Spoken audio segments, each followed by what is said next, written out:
I didn't think I could feel anything again, at least not anything that mattered. I'm older now, older in ways that have nothing to do with years. Life gave me success, opportunities, rooms filled with people, and moments most men would be grateful for. But somewhere along the way, I became a man who knew how to keep moving while carrying emptiness. I almost turned this recording off, because speaking about these things feels dangerous. And yet, there is someone I keep thinking about. You, not a crowd, not strangers. Just one woman I cannot see. One woman who somehow feels familiar to a part of me I thought had disappeared. And I'm speaking because something inside me won't let me stay silent anymore. For a long time, silence was the only place I trusted. Not peace, not happiness, just silence. I remember a night years ago. The kitchen light was the only light left in the house. Everything else sat in darkness. The clock on the wall sounded louder than it should have. Tick, tick, tick. I stood there holding a coffee mug that had already gone cold. I wasn't drinking it. I was just holding it, as if having something in my hands might stop me from feeling how empty the room had become. The chair across from me was vacant, and somehow that chair carried more weight than a room full of people. I didn't tell anyone this then, but I'll tell you now. That was one of the first moments I realized loneliness is not the absence of people, it's the absence of connection. You can be surrounded by voices and still feel abandoned. I didn't understand that at the time. I thought I simply needed to stay busy. Work harder, move faster, keep my thoughts occupied. But pain has a way of waiting patiently. It doesn't leave. It sits quietly in the corner until the room becomes silent enough to hear it breathing. And maybe you've known that kind of silence too. Maybe you've waited for a message that never arrived. Maybe you've stared at a phone screen long after midnight, hoping someone would remember you. If you have, then you know how heavy quiet can become.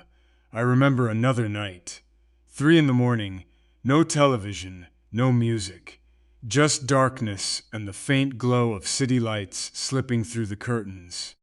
I lay awake, staring at the ceiling. The room felt cold, not physically, emotionally, the kind of cold that settles into your chest. The kind that makes you wonder when exactly your heart stopped feeling like home. I had unfinished messages saved in my phone. Words I never sent. Conversations I rehearsed but never had. Questions I wanted answered. Apologies I wanted to hear. Truths I wanted acknowledged. None of them ever left the screen. And every unsent message became another small monument to something that never happened. I didn't tell anyone how much that hurt. Men become experts at hiding things. We learn how to smile while carrying wreckage. We learn how to joke while grieving. We learn how to keep functioning while pieces of us quietly disappear. But hiding pain doesn't heal it. It only buries it deeper. Sometimes I wonder if God whispers before He speaks, not with thunder, not with miracles, just whispers, tiny moments, tiny nudges, a feeling you can't explain, a thought that refuses to leave. Back then, I ignored those whispers. I was too busy surviving, too busy convincing myself I didn't need anyone, too busy pretending my heart was stronger than it actually was. And maybe that's where I made one of my biggest mistakes. Because the truth is, I wasn't strong. I was scared, terrified, actually. Not of losing people, of needing them. There's a difference. Needing someone means they matter. And if they matter, they can hurt you. So I built walls, quiet walls, polite walls, invisible walls. The kind nobody notices because they look like independence. But halfway through my life, I finally understood something painful. Those walls weren't protecting me, they were imprisoning me. That realization embarrassed me. I was ashamed of how deeply abandonment had shaped me, ashamed that old losses still had power, ashamed that a grown man could still carry the fear that everyone eventually leaves. I never said that out loud before, not completely, but it's true. Part of me spent years expecting goodbye, expecting disappointment, expecting another empty chair, another closed door, another silence. And when you live like that long enough, hope starts feeling dangerous. You stop reaching, you stop believing, you stop expecting warmth, your soul begins to dry out. Not suddenly, slowly, like a river losing water one season at a time. Yet something strange happened, not all at once, not dramatically.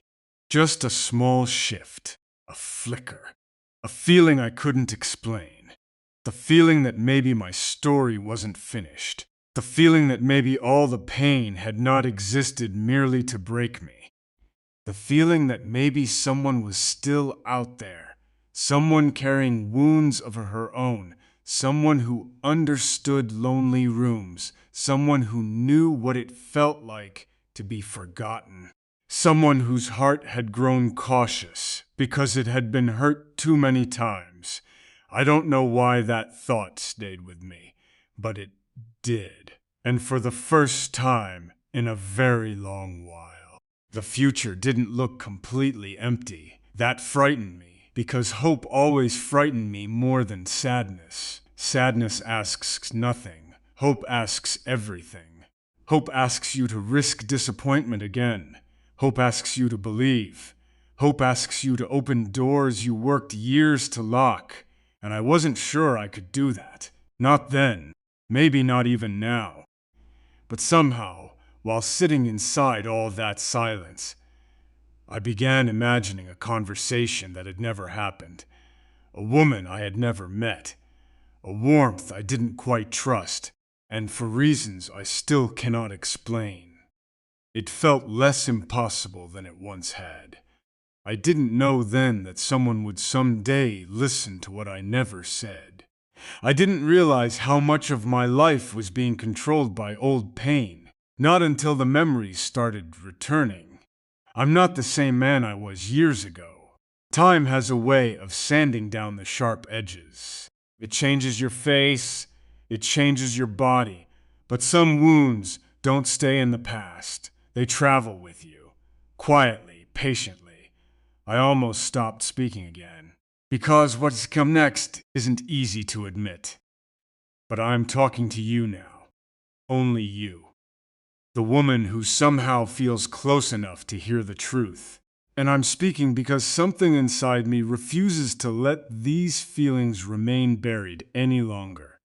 There are certain sounds that never leave you. One of them is a door closing, not slamming, just closing, softly, calmly, permanently. Years ago, I stood in a hallway listening to that sound. The air felt heavy.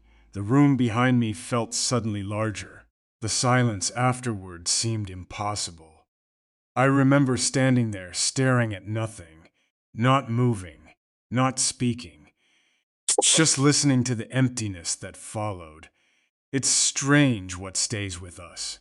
People assume heartbreak happens in dramatic moments, but sometimes heartbreak sounds like a door clicking shut. And afterward, everything is different. I never told anyone how deeply that moment affected me. I'll tell you now. What broke wasn't just a relationship. It was trust. Trust in permanence. Trust in staying. Trust that the people you love won't eventually decide they're better off somewhere else. At the time, I told myself I'd recover quickly. I thought strength meant pretending nothing happened. So I went back to work. back to responsibilities, back to being the version of myself everyone expected. But grief doesn't disappear because you're busy. It waits patiently. I remember driving home one evening after a long day. The sun had already disappeared. Streetlights reflected against the windshield. The city looked beautiful, but I felt nothing, absolutely nothing. And that frightened me, because sadness hurts. But numbness feels like losing yourself. I didn't understand it then. Now, I think part of me had simply exhausted its ability to hurt. The heart has limits. When it's wounded enough times, it sometimes shuts down to survive. Maybe you've experienced that too. Maybe someone disappointed you so deeply that eventually you stopped expecting anything at all. Maybe you stopped hoping because hope felt expensive. Maybe you stopped reaching because rejection felt familiar. If so, I wish I could tell you I didn't understand, but I do, more than I wish I did. There was another memory, a hospital waiting room, bright lights, cold chairs, machines humming somewhere beyond closed doors, people sitting quietly with their fears. I remember watching a woman hold someone's hand as if letting go would change everything. There was something sacred about that moment, something painfully beautiful, because love, when it's real, isn't loud. It's presence, it's staying, it's refusing to leave when things become difficult. That image stayed with me, long after I walked away, long after life moved on. And I think part of me began asking a question I had avoided for years. What if I've misunderstood love? What if love was never about excitement, never about perfect timing, never about finding someone who never hurts you? What if love is simply finding someone who remains? I didn't have answers, only questions. But questions can become doorways. Sometimes that's how healing begins, not with certainty, with curiosity, with a crack in the wall you've built around yourself. And somewhere in the middle of all these memories, I was forced to face something I hated admitting, something that embarrassed me, something I spent years hiding. I was afraid that I wasn't enough, not successful enough, not strong enough, not worthy enough. I know how strange that sounds. People look at a man's accomplishments and assume confidence follows automatically. It doesn't. You can achieve things and still secretly believe you're difficult to love. You can spend your entire life proving your value while wondering if anyone would stay, if there was nothing left to prove. That fear shaped more of my decisions than I ever admitted. Sometimes I left first, emotionally, quietly, before anyone else had the chance. Not because I didn't care, because I cared too much. Because abandonment hurts less when you expect it. At least that's what I told myself. But looking back now, I see how many moments I sabotaged, how many chances I never took, how many conversations I avoided, how many feelings I buried. And that's a difficult thing to face when you're older. Realizing some of your pain wasn't only caused by what happened to you. Some of it came from how fiercely you tried to protect yourself. I think that's why thoughts of you feel different. Not because you've rescued me, you haven't. Not because you've magically healed old wounds, you couldn't. But because when I imagine you, I don't imagine perfection. I imagine warmth. A quiet room where nobody needs to pretend.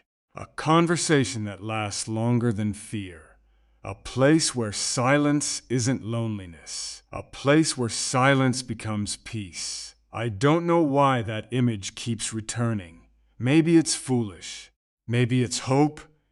Maybe it's God whispering again after years of me refusing to listen. I honestly don't know. But lately, when I picture the future, I see something unusual. Not certainty, not guarantees, just possibility. And after spending so many years expecting emptiness, possibility feels almost miraculous. Still, I don't entirely trust it. Part of me remains cautious. Part of me keeps waiting for disappointment.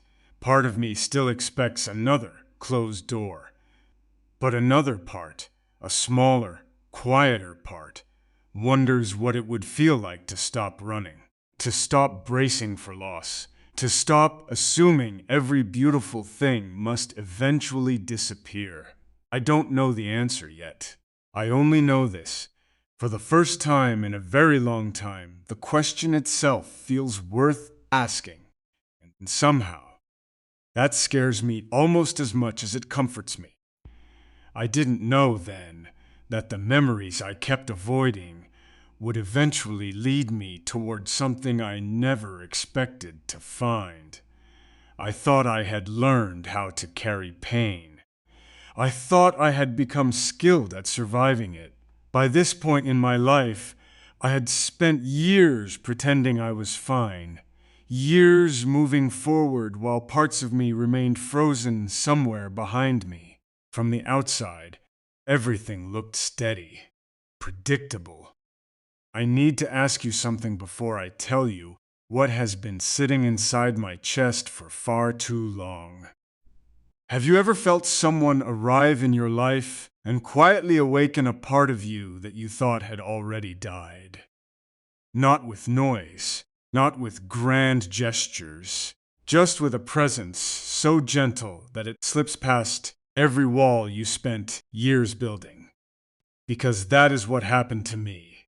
I had already made peace with the idea that some rooms inside me would stay dark forever.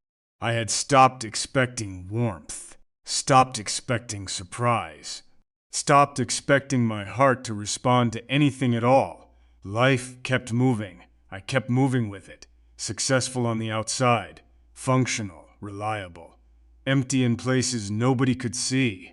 And then, somehow, without asking permission, something changed. A glance, a feeling, a strange familiarity I couldn't explain. It wasn't certainty. It wasn't even hope.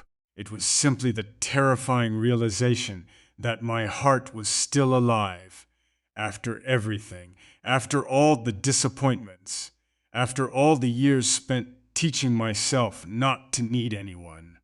And that realization scared me more than loneliness ever did, because once a numb heart begins to feel again, there is no safe way back. So tonight, I want to tell you what happened inside me. Not the polished version, the truth, the parts I never said aloud, the parts that still tremble when I think of you. I am tired in ways sleep never fixes, not physically, something deeper. Something older. I have lived long enough to watch entire seasons of my life disappear without leaving much warmth behind. I have known success. I have known admiration. I have known crowded rooms filled with people who smiled when they saw me. And still, I have spent more nights alone than anyone ever imagined. I almost didn't say this, but you deserve honesty. And something inside me won't let me stay silent anymore. So I am speaking to you, only you, because there is something about your presence that makes hiding feel impossible. For years I convinced myself I was fine. That word became a shelter, a small, cold shelter. Whenever someone asked how I was doing, I said I was fine. When another disappointment arrived, I said I was fine. When another person walked away, I said I was fine. Eventually, I stopped asking whether it was true. I simply learned how to survive inside the lie. I remember nights when I would come home after everyone else had gone to sleep. The house would be silent, not peaceful. Silent. There is a difference. The kitchen light would be the only light left on. The air always felt colder after midnight. I would stand there holding a glass of water I wasn't thirsty for, just standing, just listening, waiting for something. I never knew what. Sometimes I would stare at my phone, unread messages, conversations that had ended, names that no longer appeared. The strange thing about loneliness is that it rarely announces itself. It settles slowly, like dust. One day you realize it has covered everything, even the parts of you that once felt alive. I never said this then, but I will now.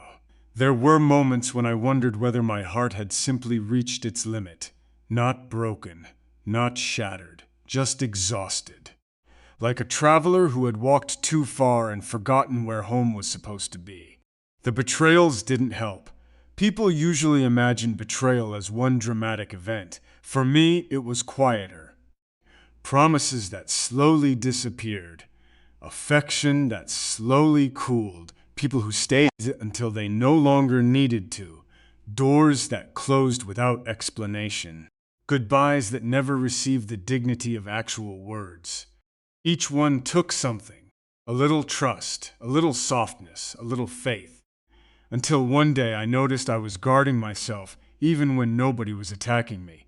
That frightened me, because walls become prisons when they stay up too long.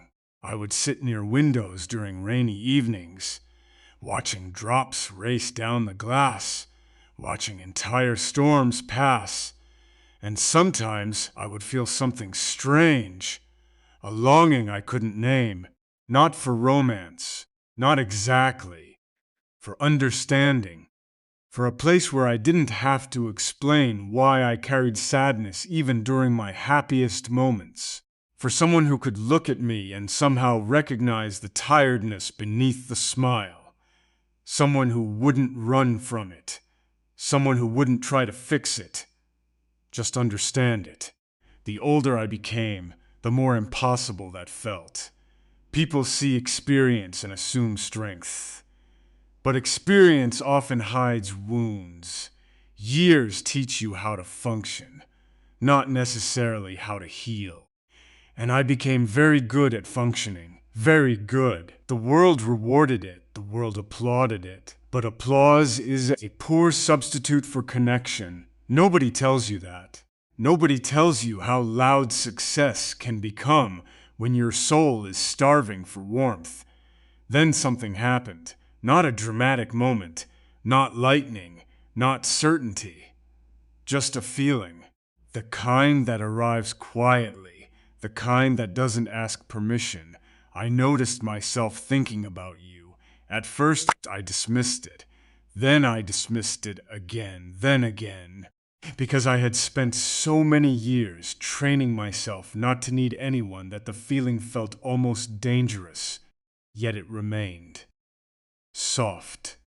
Persistent. Like a distant song. There were moments when your presence seemed strangely familiar. Not familiar because I knew you. Familiar because some part of me felt less alone when I thought about you. I cannot explain that. I still can't. Maybe some things aren't meant to be explained. Maybe God whispers through feelings we don't understand. Maybe certain connections arrive before our minds can make sense of them. I don't know. What I know is this. Something inside me softened, and that scared me, because softness requires risk. Softness can be hurt. Softness remembers. Softness hopes. I had spent years avoiding hope. Hope is dangerous when you've buried enough disappointments. Then came the shame I never spoke about. The shame beneath everything else.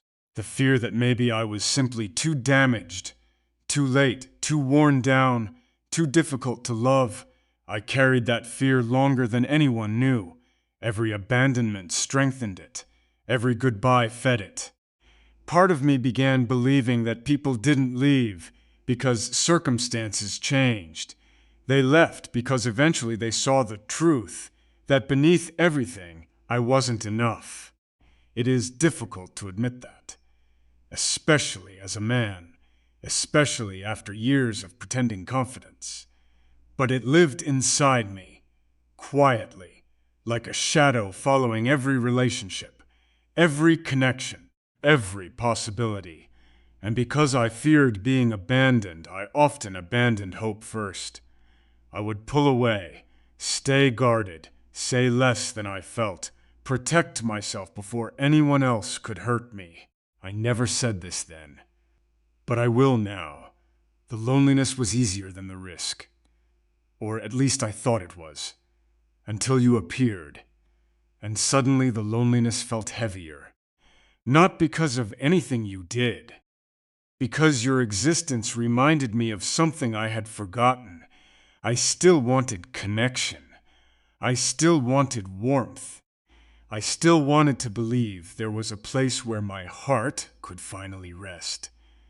That realization felt beautiful and terrifying. Even now, I don't know what to do with it. I only know that when I think about you, the numbness doesn't feel quite as permanent. And that alone changes something. Not enough to heal me. Not enough to answer every question. Just enough to leave a small light on inside a room that had been dark for years.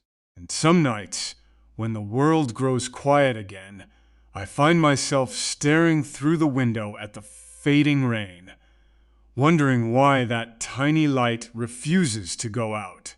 I carry more silence than most people realize. It follows me everywhere, into crowded rooms, into quiet mornings, into long drives where the road stretches endlessly ahead, and there is nothing to hear except my own thoughts. I have become skilled at living with it, too skilled. I almost didn't say this, but you deserve honesty, and something inside me won't let me stay silent anymore. So I am speaking to you, only you, because there are things I have hidden for so long that they have started to feel like part of my skin. There was a time when I believed pain had an ending, a finish line, a moment when enough years would pass, and the ache would finally loosen its grip. I was wrong. Some wounds do not disappear. They simply learn new places to hide. I remember a winter evening. The sky was already dark, although it wasn't very late. The room was dim. Only a small lamp glowed beside the chair where I sat. The air carried that faint, cold smell that arrives before rain. Everything around me was still, yet inside me something would not settle. I kept looking toward the door, no reason. Nobody was coming, I knew that. Still, I looked, again and again, as if some forgotten part of me was waiting for someone who had already decided not to return. That was the strange thing about abandonment. People think it ends when someone leaves. It doesn't. The departure lasts much longer than the goodbye. It echoes. Years later, it still appears unexpectedly. A song, a photograph, an empty seat, a familiar street, and suddenly the old wound breathes again. I never said this then, but I will now. There were nights when I missed people who had hurt me, not because they deserved to be missed, because loneliness can confuse grief with love. I understand that now. Back then, I didn't. Back then, I thought the ache meant they mattered. What I eventually realized was that the ache came from the pieces of myself I had lost while trying to keep them. That realization arrived slowly, like dawn, painfully slow. The kind of dawn that spends hours fighting darkness before the light finally wins. I wish I could tell you I handled it with wisdom. I didn't.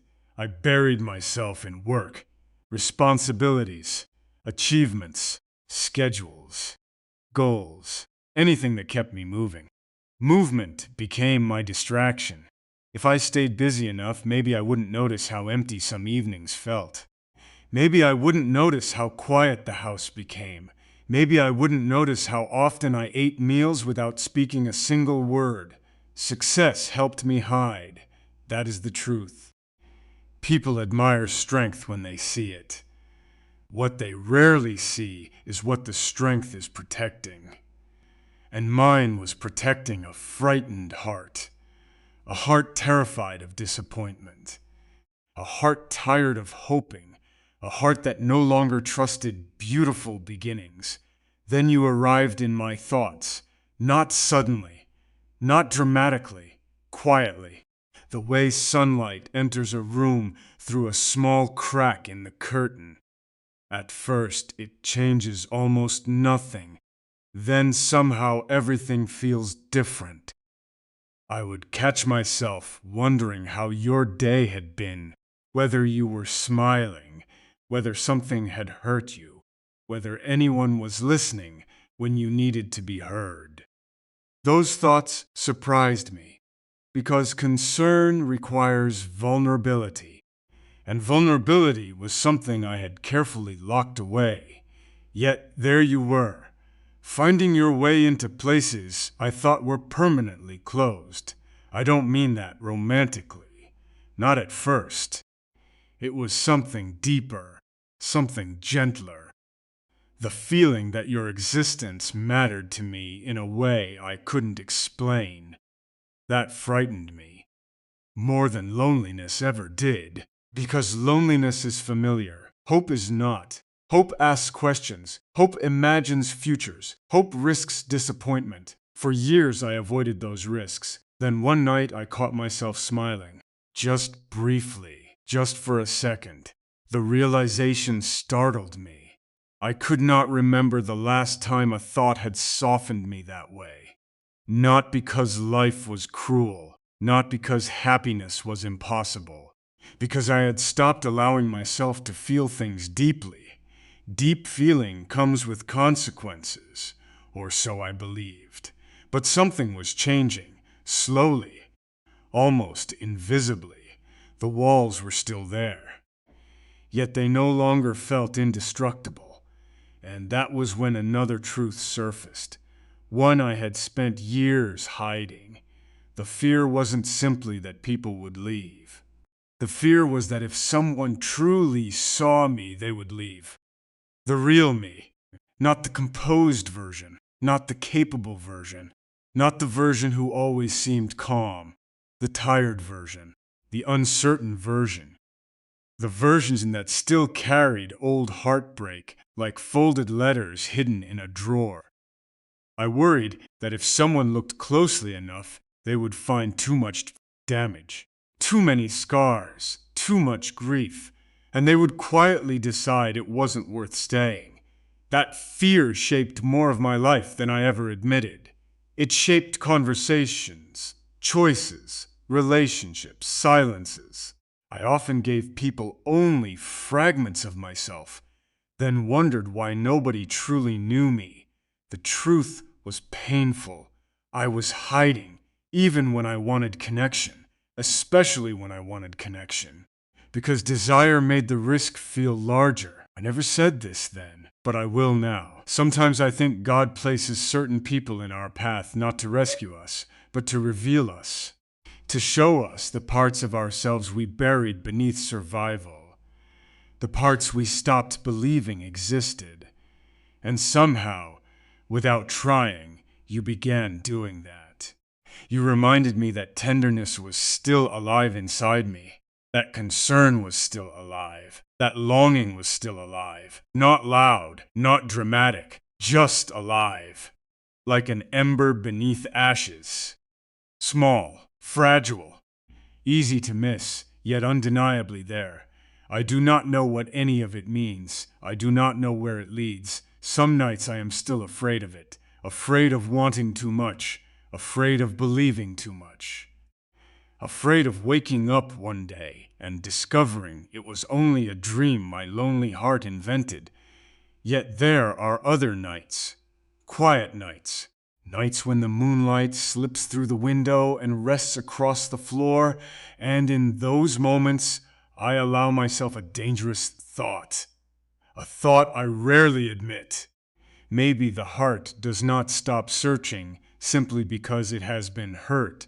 Maybe it keeps searching because somewhere, somehow, it still remembers what home is supposed to feel like. And sometimes, in the silence before sleep, I wonder why that thought always seems to lead me back to you. I thought I had learned how to live without needing anyone. That sounds stronger than it really is. Most of the time, it was just another form of surrender. I almost didn't say this, but you deserve honesty, and something inside me won't let me stay silent anymore, so I am speaking to you, only you. Because there are truths that have been waiting in the dark for years, and they seem unwilling to stay hidden any longer. There are nights when I sit by the window long after the world has gone quiet. The room grows dim. The glass reflects my face back at me. Older now. More tired than I expected to become. Not broken. Just worn. Like something that has survived too many winters without enough sunlight. I used to believe aging happened in the body. Now I know it happens in the heart too. Not because love disappears, because disappointment teaches caution, and caution slowly steals wonder, one careful choice at a time, one guarded conversation at a time, one disappointment at a time, until eventually you realize you have built a life that protects you from pain, and accidentally protects you from love too. I never said this then. But I will now. There were years when I stopped expecting good things to stay. Every beautiful moment felt temporary. Every connection felt fragile. Every smile carried an expiration date. I became skilled at preparing for loss before loss arrived. That sounds wise. It wasn't. It was fear wearing the mask of wisdom, and fear is persuasive. It tells you that distance is safety. It tells you that detachment is maturity. It tells you that expecting less will hurt less. What it never tells you is how lonely that path becomes. I remember one particular evening. Rain tapped softly against the windows. The sky was the color of old memories. The house felt larger than usual, not because it had changed, because emptiness always makes rooms feel bigger. I walked from room to room without purpose, just moving, just existing, trying not to notice the silence, but silence has a way of finding you, especially when you spend years avoiding what it wants to say. That night I realized something painful.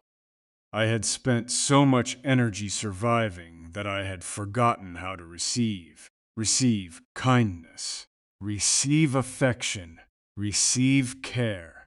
Someone could offer warmth, and I would immediately wonder what it cost. Someone could stay, and I would immediately wonder when they planned to leave. I carried suspicion into places where trust should have lived. Not because people deserved it, because old wounds demanded it, and wounds are convincing storytellers. They take one heartbreak and turn it into a prophecy. They whisper that history will repeat itself, again and again and again. For a long time I listened. Then something unexpected happened. I started thinking about you during ordinary moments, not dramatic moments, the ordinary ones, the moments nobody talks about, a quiet morning, a cup of coffee growing cold, sunlight crossing a table, a familiar song playing somewhere in the distance, and suddenly there you were, not interrupting my thoughts, becoming part of them, as natural as breathing. That realization unsettled me. Because ordinary thoughts are honest thoughts. They reveal what the heart is doing when nobody is watching.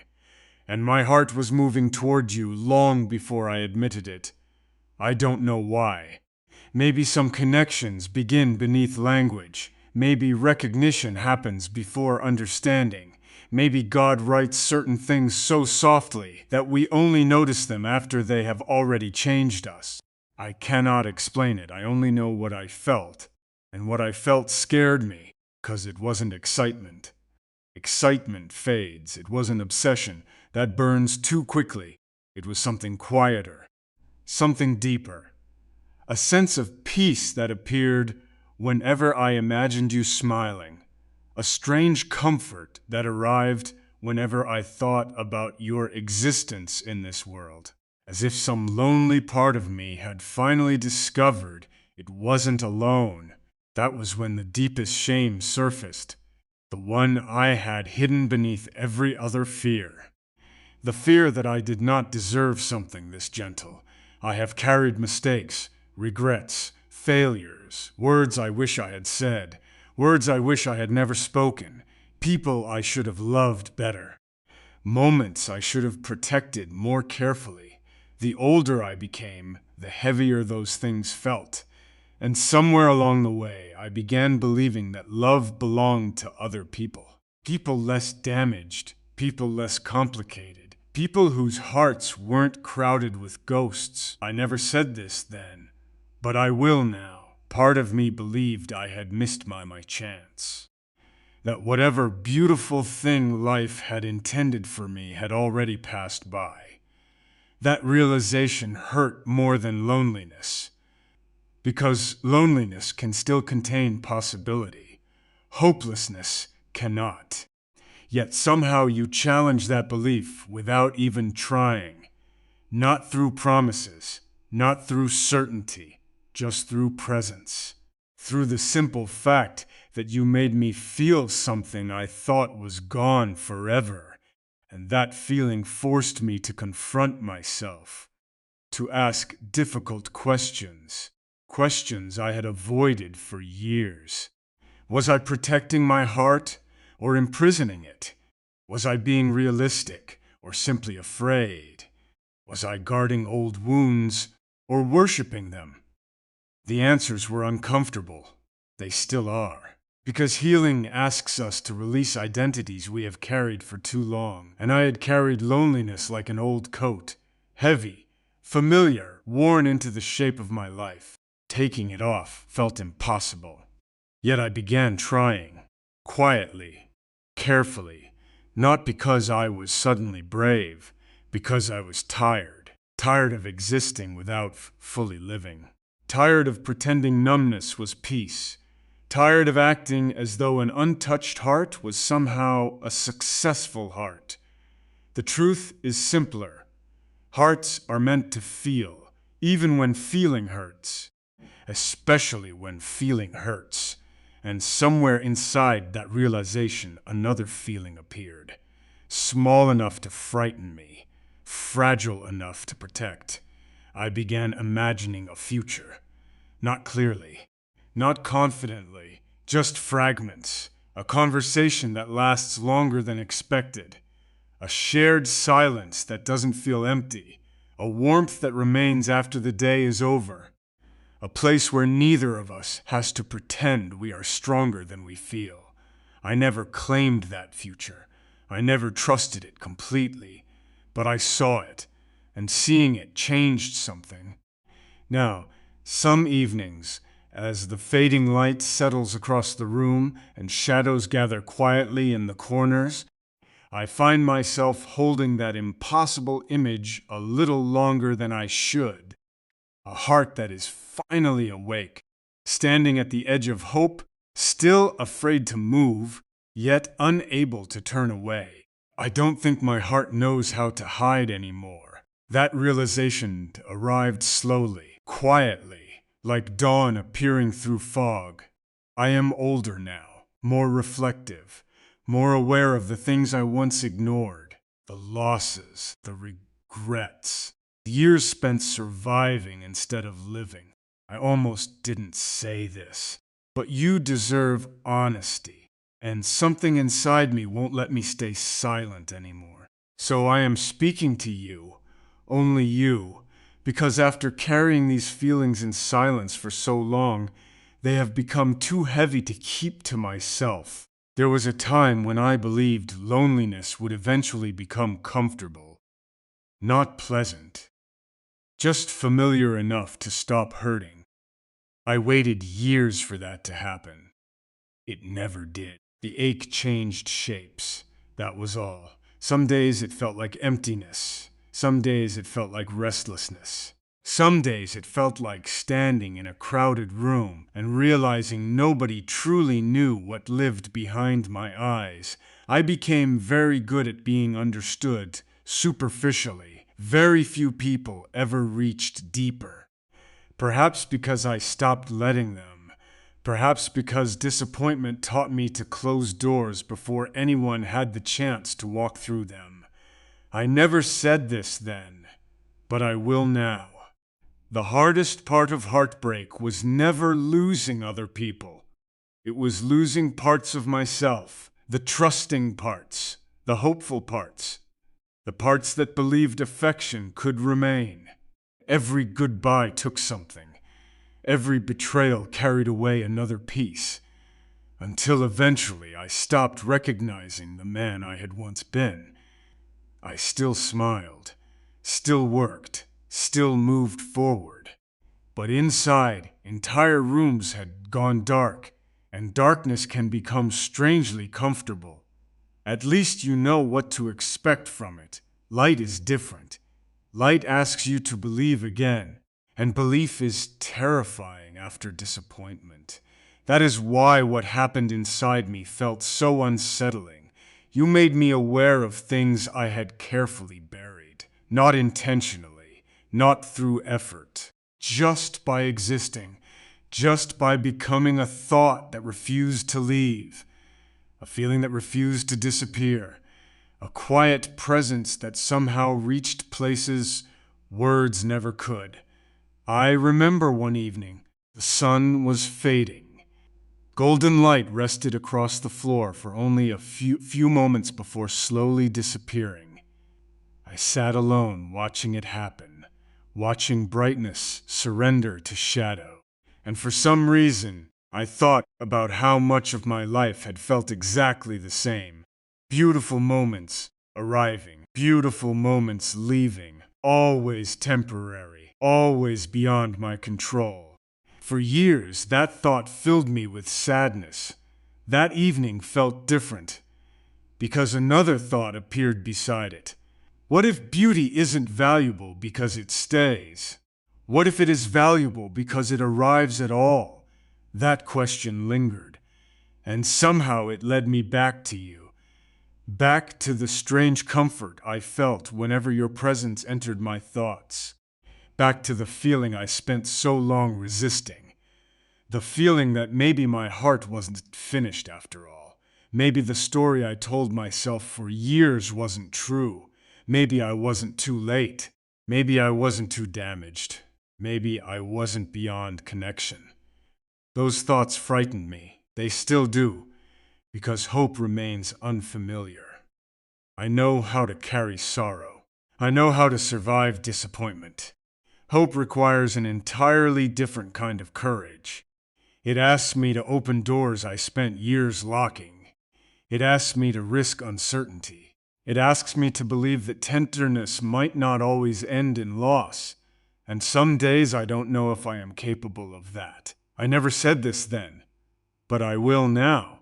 There are moments when I wonder whether you understand what you have given me. Not answers, not guarantees, not promises. Something smaller, something rarer. Permission. Permission to feel again. Permission to stop pretending that numbness is strength. Permission to acknowledge that beneath all the scars, all the caution, all the silence, there is still a heart searching for warmth, a heart searching for home. And home has never been a place for me. Not really. Places change, walls age, addresses disappear. Home has always been a feeling of safety, a feeling of being seen, a feeling of being accepted without performance, without masks, without explanations. For years, I thought that feeling belonged to the past, something I had missed, something I had lost. Yet now, when I think about you, I feel echoes of it, not certainty, just echoes, soft enough to question, real enough to matter. Maybe that is why your presence feels familiar. Not because I know you completely, not because fate has been explained to me, because something inside my soul recognizes the feeling, recognizes the warmth, recognizes the possibility. And perhaps that is all destiny ever is. Not certainty, just recognition, a quiet whisper reminding us that some connections seem remembered before they are understood. I don't know where any of this leads. I wish I did. Life has taught me that wanting answers does not create them. Some journeys remain unfinished for a long time. Some prayers are answered in silence. Some hopes survive without proof. So I stand here with uncertainty, with vulnerability, with feelings I never expected to carry again. And perhaps that is the truest thing I can offer you. Not confidence, not promises, just honesty. The honesty of a man who spent years convincing himself his heart had gone numb, only to discover that it was still capable of feeling more deeply than he ever imagined. Even now, there are nights when I sit alone as darkness settles outside the window. The world grows quiet. The rooms become still. The old loneliness waits nearby like a familiar shadow.